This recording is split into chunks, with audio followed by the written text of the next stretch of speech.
Good morning. We're looking at this subject, spiritual warfare. And this morning, we are looking at the subject, the wrong enemy.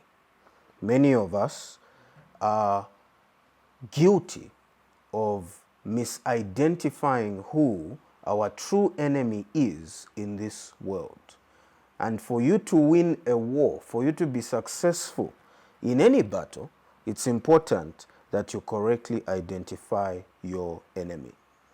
In Ephesians chapter 6, verse 12, the Apostle Paul writes, "For we do not wrestle against flesh and blood." We must not fall into the trap of thinking that our enemy on this earth is physical, that it's a person. Christians often get stressed about human enemies.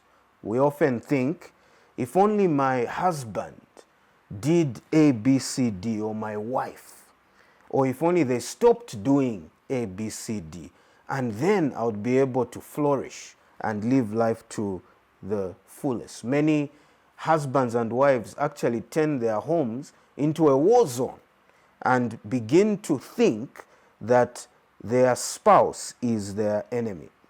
Some of us think it's our boss at work, because my boss hates me and makes my life difficult and doesn't want to promote me.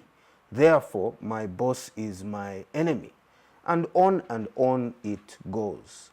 Particularly those people in this world who hate us, who don't want us to progress, who have a chip against us. We begin to think, this is the person who I am at war with.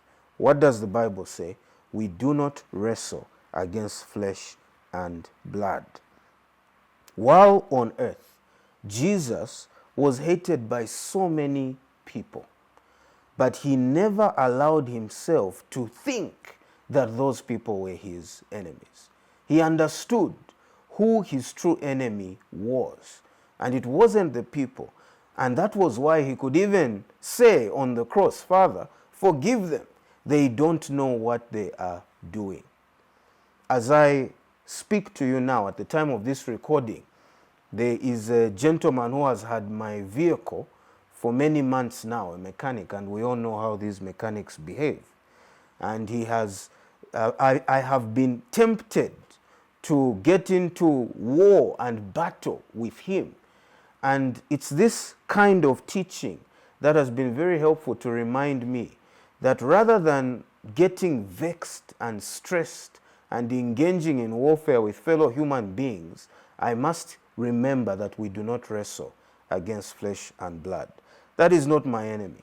Let me go about trying to retrieve my vehicle, of course, but in a way that glorifies and honors God. Let that not be a source of stress and depression and anger for me.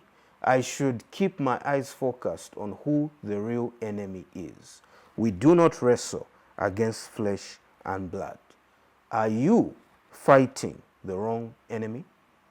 May the Lord bless you through this teaching. Amen.